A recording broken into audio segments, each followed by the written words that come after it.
Well, hello there. The topic of this video is your social media use and boundaries. And it's not just social media, it's social media, tech use, screen time type of things.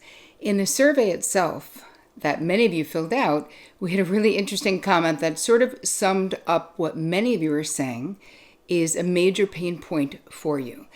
She says, I check social media too often, feel the need to respond to comments right away, or scroll to procrastinate when I don't have the energy, instead of doing things that will actually serve and nourish me. I wonder if any of you have had that experience. So let's talk about what are the issues with social media and having it be such a prominent part of your daily life. Again, social media / tech. I'm talking about all of it when I'm talking about social media. Well, the first thing is that it's a time suck and that it's exhausting. But how much of the time can you just fall into a hole where you start doing something? You're like, I'm only going to be on here for a minute. And then you look up and it's like an hour and a half later. You're like, oh my God, how did that happen? I mean, it is like the perfect procrastination tool, because it is readily available and always right there. A lot of you talked about doom scrolling, where it's not even stuff you want to know or see. It's depressing, it's upsetting, it's dramatic, traumatic, and yet it's like once you start, you can't stop.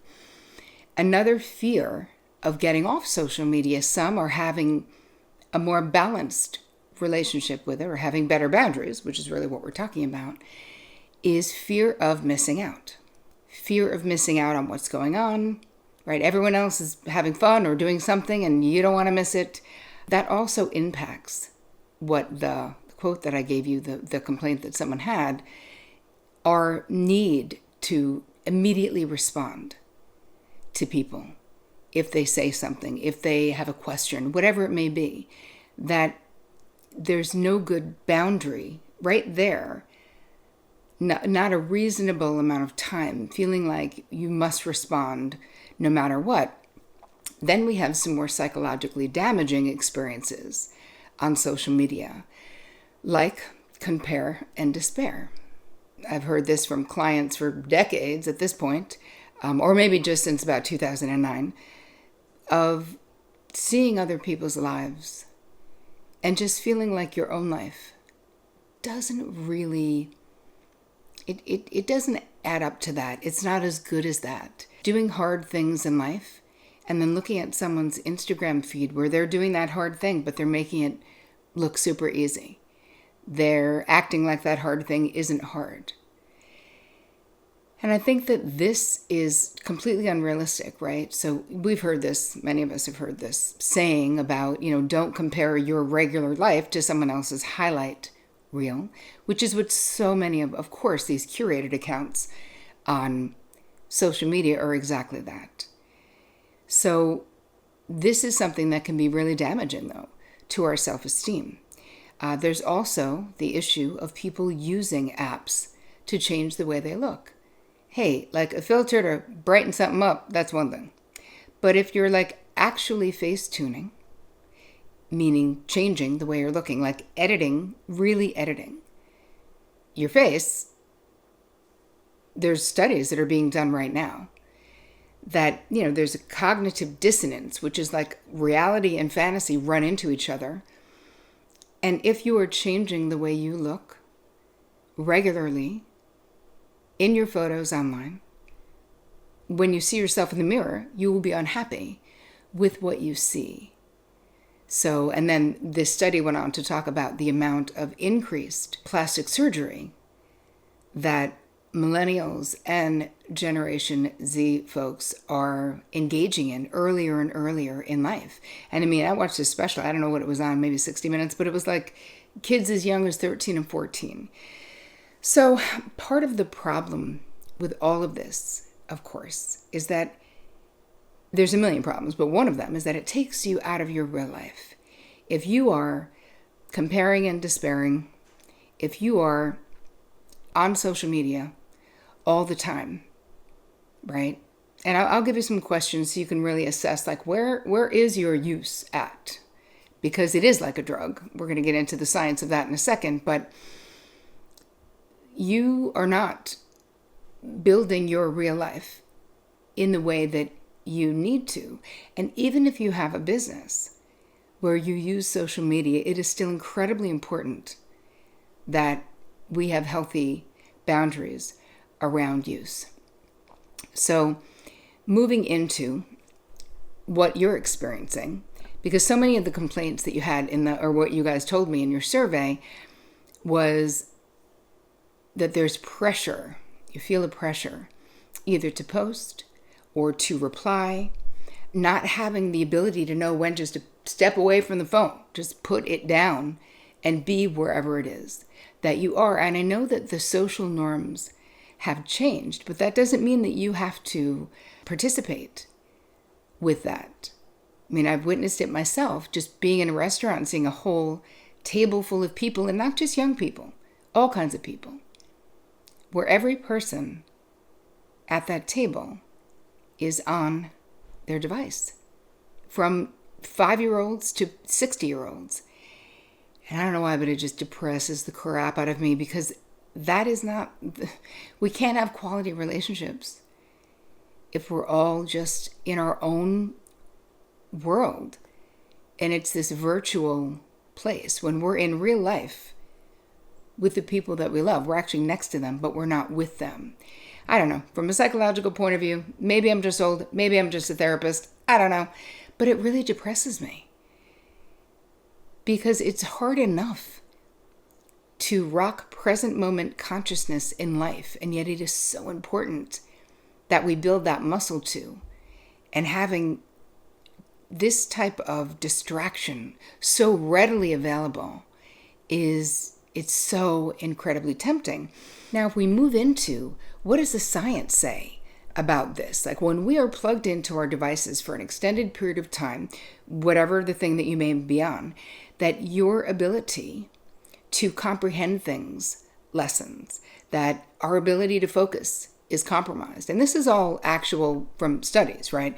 Our executive function overall may decline, how well we're doing things.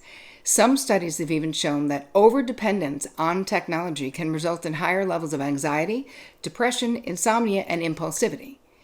And I have definitely seen that in my therapy practice. It can be really depressing. So let's talk quickly, what is actually going on in your mind, like in the brain part of the mind. So social media, when someone likes something, this hits the same part of the brain that other addictions hit, right? So someone addicted to heroin or cocaine or anything else gets the euphoria from that substance, right? That's why they're doing it. Social media being popular, something going viral, that mimics, right? That does the same thing. It hits the same exact center of the brain. So that dopamine hit, because that is basically what we're getting if we get a positive feedback on what it is that we're posting, or someone likes something or whatever, that is, that's exactly what's happening. We want to feel good. It makes us feel good. So what happens for the brain is that the brain is going to continue to seek that reward so that you can feel good. And of course, there's a million other ways to feel good, but this is a fast and easy way. But there's certainly a cost, which is why it is one of the topics I am covering. For people with addictive personalities, it's something you really want to look out for, because you already have a predisposition. So it's like having the thing that you're addicted to right there in your pocket or your purse or right next to you, whenever, wherever. Wow, that requires a certain amount of self-discipline. So I think it's important that we think about ways to lessen this, make it less easy, and really understand that this is damaging, that social media and all the things we do online, look at during the pandemic, thank God for Zoom and the internet and how we could stay connected to people in that way, and people could work and teach and lecture and go to school. All of those things are amazing. But I'm looking at it from a psychological point of view, of course, because I'm a psychotherapist. And we really have to have boundaries if we are going to really reap the benefits of what social media and the tech world has for us. and not have it be something that is really damaging to our lives.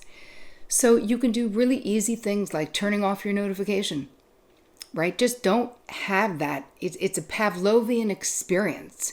Do you know the story of Pavlov's dogs? That's how that phrase came to be, where there was an experiment done that every time the experimenters were going to feed the dogs, they rang a bell, and then the dogs would come and eat. And then they saw that they could ring the bell, and even if there was no food, the dogs would start to salivate as if food was coming because they had conditioned their bodies. So this is basically what is happening when you have a notification on and you hear it and you're like, go, can't wait, where's my phone? So there's something that can be really powerful about just turning off notifications. Even if you just have it on silent, it'll be less intrusive into your daily life. Put your phone far away from you when you're home, right? So that you actually have to physically get up and get it. That's another thought. That's another idea of making some real world separation between you and the device. And I'm saying phone, but it could be your phone, your tablet, whatever it is that you find yourself on. I'm a really big believer that it's important that you don't have phones in your bedroom. There are alarm clocks. They still exist in the world. You can get an alarm clock. You don't need it. And if you want to use it for your alarm clock, fine, but I would rather it not be in the bedroom. That's from a psychological point of view, for better sleep. Really trying to keep the bedroom as a sacred space. That would mean plugging your phone in somewhere else. Another thing to think about is having agreements with the people in your life. Because if you're with a group of people, your family system, whomever, where it's perfectly acceptable for people to be at dinner on their phones, you don't have to participate in that. Like, you can actually be someone who you're like a renegade, right? You could do something differently.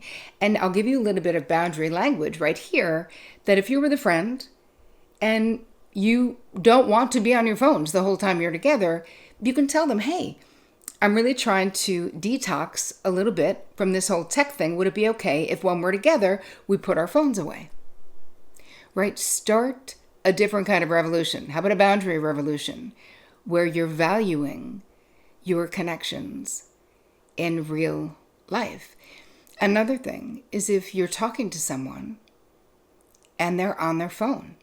Maybe someone's talking to you and you're scrolling Instagram or something else. I really think that is a practice that it would super benefit you to not do. And if someone's on their phone when I'm talking to them, I wait. Because I'm pretty sure that what I have to say is important, and that I'm saying this person is important enough for me to be off my phone. I would like the same. So I don't do it mean. I just say, oh, hey, if that's important, I can wait. And if they go, no, I'm listening, I'm like, no. You're not, actually. And I'll just say, hey, I would really appreciate it. I'd like to make a simple request that you listen with your ears and your eyes. So please, can we put our phones away when we're together? Because I really want to be with you. All of me to be with all of you in this moment. And it might feel weird in the beginning, even making that suggestion. But I have to say, it will enrich your relationships. And it'll give your brain a break, which would be nice. So let's move into your awareness raising part of this topic, right? Top of mind. For the next 48 hours, I want you to write down how much time you are spending on social media. You don't have to change it. I just want you to literally write it down. Because a lot of times when we get this snapshot in black and white of like what we're actually doing in life, it makes it so much easier to make the changes. Now, for the go deeper section, and this is the part where you're going to really get real and get super clear about how you are specifically relating, not just time, but in all parts of the social media, like how it is impacting you. Where do you have your phone with you all the time? Are you literally ever without it, right? before now, did you have any rules, any regulations around use, those types of things. So it's a little inventory, a bunch of questions that you are going to hold on to. And then the take action section for this topic, you'll see I've given you some ideas of things that you can do for the next 7 days to shift away from having so much time online and in the tech world so that you can spend a little bit more time in the real world.